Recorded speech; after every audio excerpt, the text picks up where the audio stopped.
Welcome to our daily news program broadcast to you live here on Canal Algérie. Coming up next.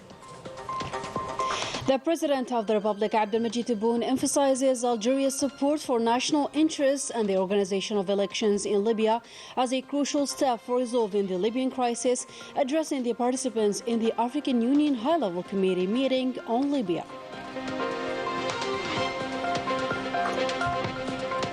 As a representative of the President of the Republic, Commander-in-Chief of the Armed Forces, Minister of National Defense, the Army General Saeed Shingri Haj, Chief of Staff of the People's National Army, pays a visit to the College of Command and Staff of the Saudi Armed Forces, exploring the latest technologies in weapon manufacturing at the Riyadh International Defense Exhibition.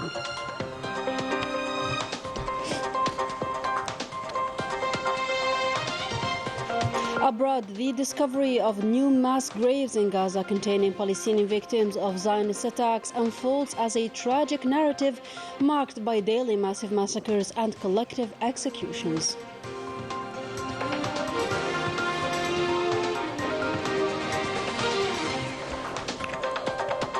And an exclusive premiere took place in Algiers yesterday for the short film Tayara Safra by Hajar Sabata, depicting the atrocities of the French colonization and the resilient struggle of a female freedom fighter.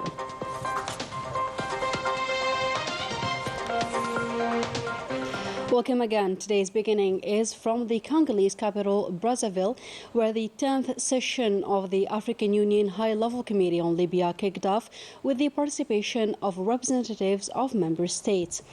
Representing the President of the Republic, Prime Minister Nabil Arbawi joined leaders from the neighboring countries of Libya and Libyan key figures.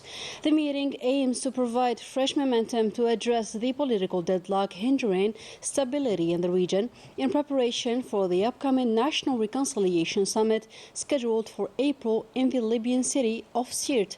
Highlighted in the President's speech delivered by the Minister Al-Arbawi was the acknowledgement that the Libyan crisis persists due to external interventions and the polarization policy between national and foreign forces. This, coupled with environmental disasters, has exacerbated the suffering of the Libyan people. The statement emphasized the imperative for the fraternal Libyan people to determine their future and overcome the current impasse by establishing and unifying the legitimacy of institutions. This involves asserting their right to choose representatives and pursuing legitimate aspirations to restore security and stability.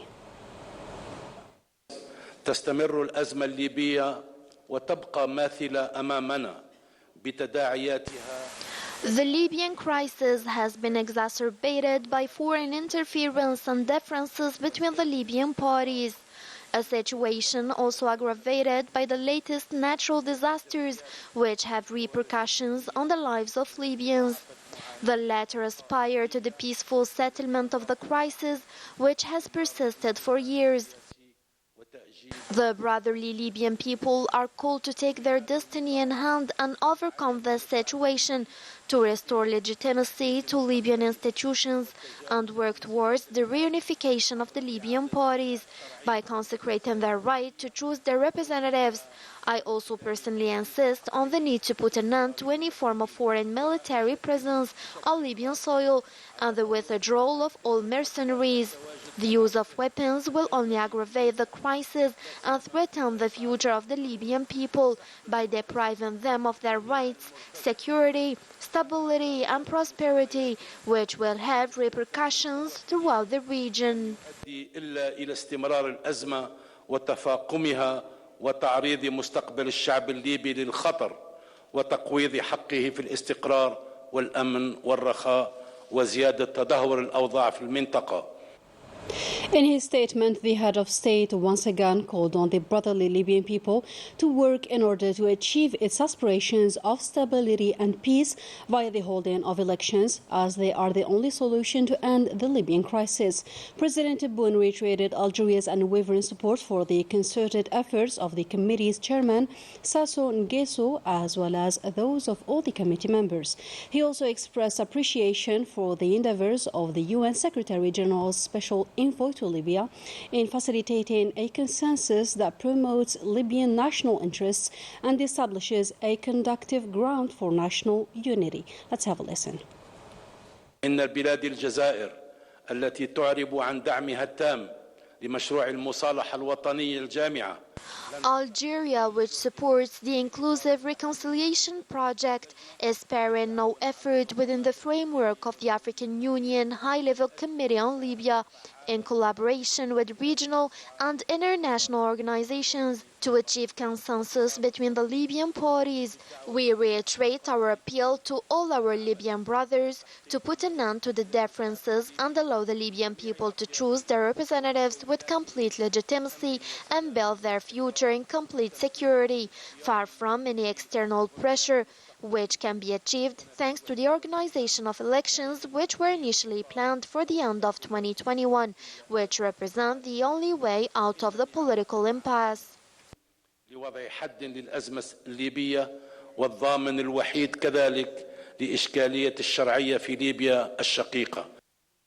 On the sidelines of his participation in the 10th session of the African Union High-Level Committee, Prime Minister Nadir Al-Arbawi was received by the President of the Republic of Congo, Denis Sassou Nguesso.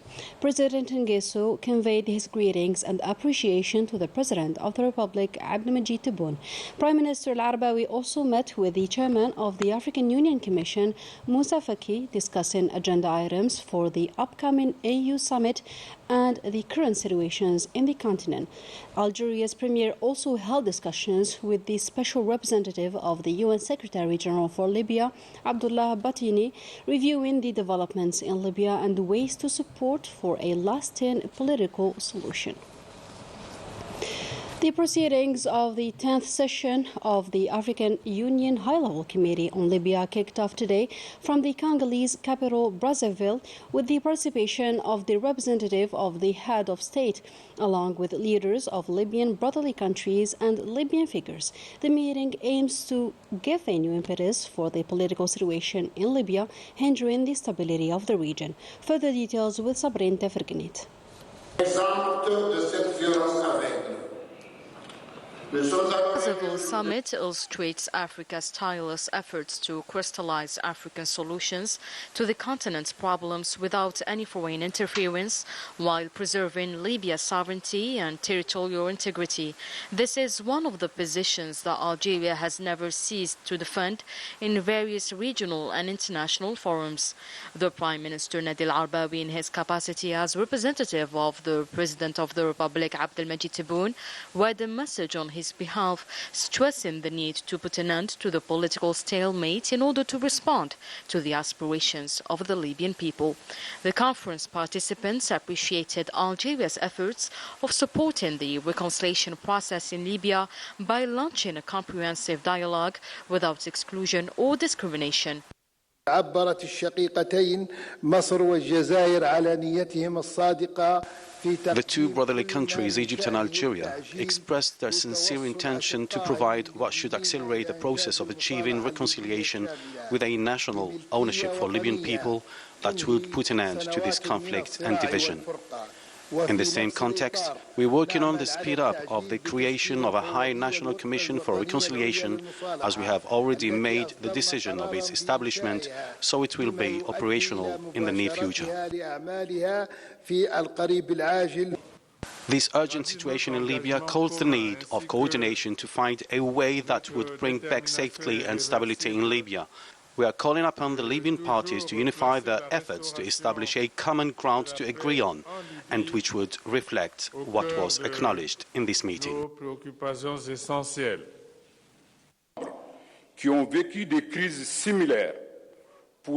The crisis in Libya got deepened all through the years and caused enormous suffering for the Libyan people. This should be stopped. With the support of the Presidential Council, I affirm the total readiness of the United Nations delegation in Libya to accompany this country in this process. Algeria calls for peaceful settlement to the Libyan crisis and the organization of elections as soon as possible. The African Union High-Level Committee on Libya, chaired by the Congolese president, gathers 10 countries including Algeria, Congo, Egypt, Ethiopia, Niger, Mauritania, South Africa, Tunisia, Sudan and Uganda.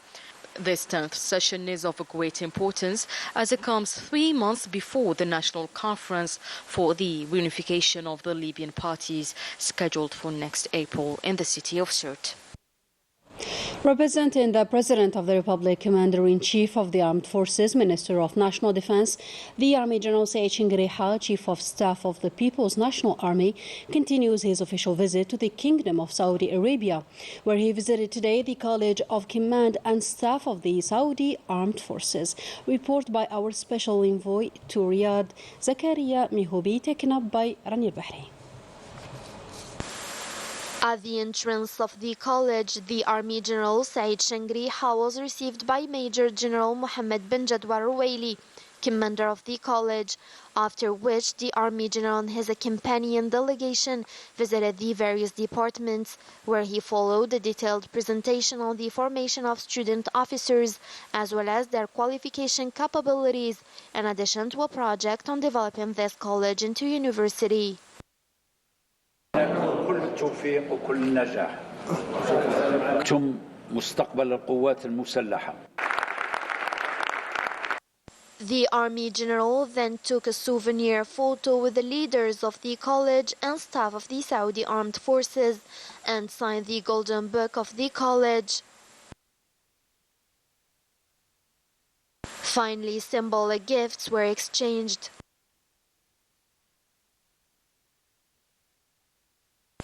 After this, the Army General and his companion delegation headed to the World Defense Exhibition, where they visited some pavilions similar to the pavilion of the Kingdom of Saudi Arabia, where they provided him with comprehensive explanations about weapons manufacturing and various communication systems, satellites and drones, as well as mechanical systems and cyber security.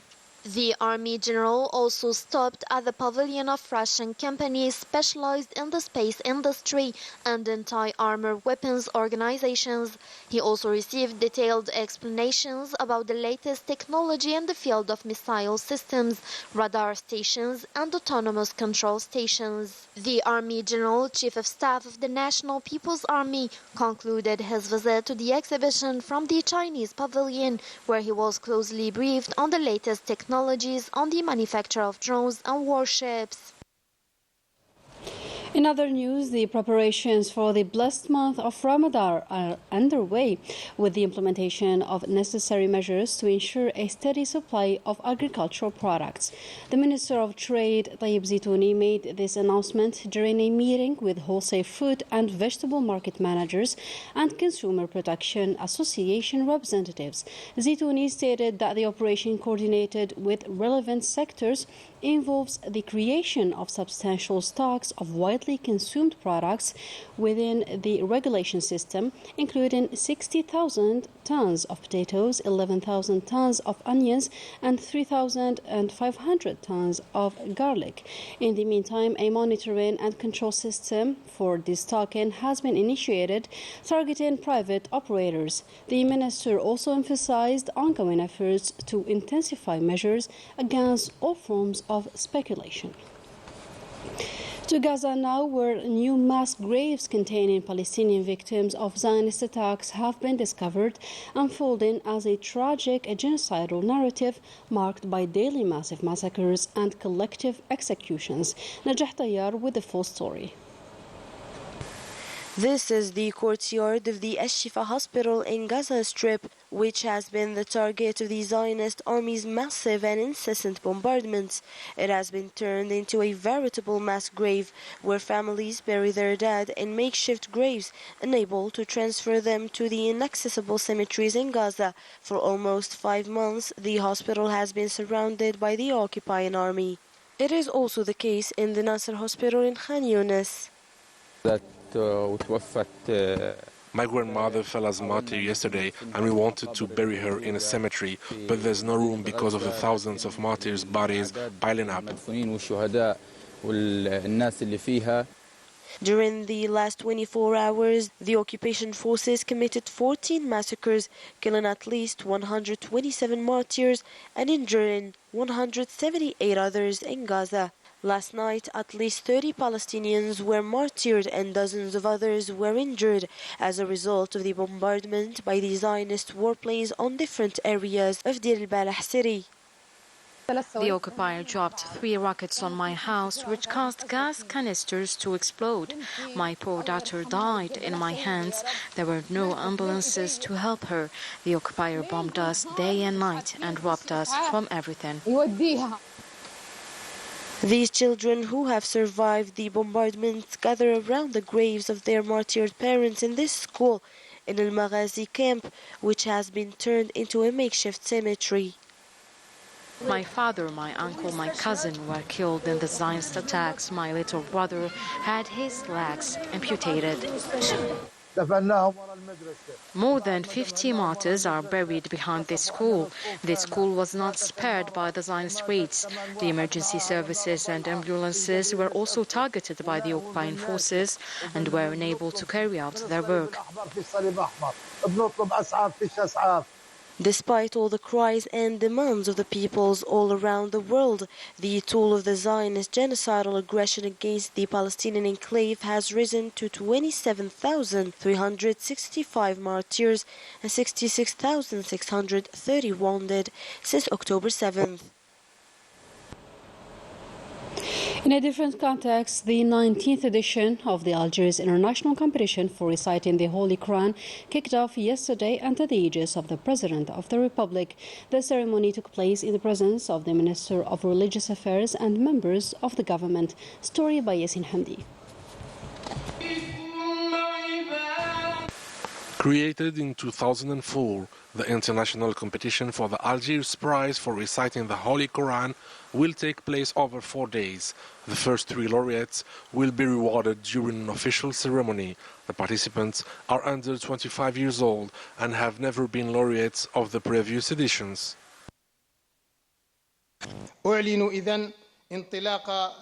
I announce the beginning of the 19th edition of this competition.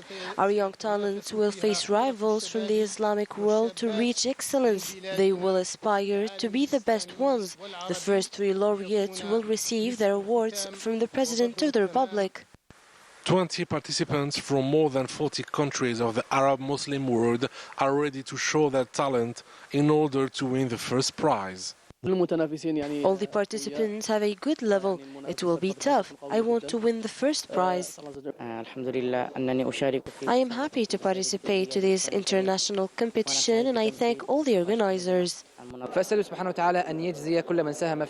May God protect all those who contributed to the organization of this event. Good luck to everyone.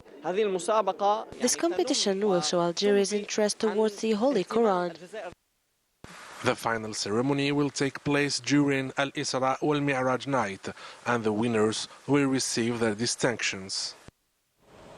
And we wind up our today's edition with cinema. An exclusive preview took place yesterday in Algiers for the short film Tayara Safra, or The Yellow Plane, a fiction of Hajar Sabata depicting the atrocities of the French colonization and the resilient struggle of a female freedom fighter. Story by Yasin Hamdi. Tayara Safra, or The Yellow Plane, a 40-minute-long fiction movie inspired by true events and directed by Hajar Sabata, takes us back in time when the French colonial army was committing barbaric massacres during the National Liberation War, a title full of symbolism. It tells the story of Jamila, a young woman who learned the tragic death of her brother and decided to take her revenge. It is the first time that I play the main role in a history movie, a young freedom fighter who contributed to the liberation of her country. It's very important for me as an Algerian actress. I am honored to play in this movie, even if I didn't witness the liberation war. It's an honor for me to portray the mother of a martyr. This movie pays tribute to all the Algerian women who lost a parent, a brother, or a husband. The short film was produced thanks to the support of the Ministry of Culture. This movie is among the short films produced as part of the 16th Independence Anniversary program. Starting from February, there will be projections of movies produced between 2022 and 2023 across the entire country. At the end of this preview, the Minister of Culture announced other upcoming historical movies. جندي اللي جانا وطرحنا له الفراش طالع للجبل والقهوة وما شربهاش الله الله ربي. And that was it for today's news edition. Thank you so much for tuning in, and goodbye for now.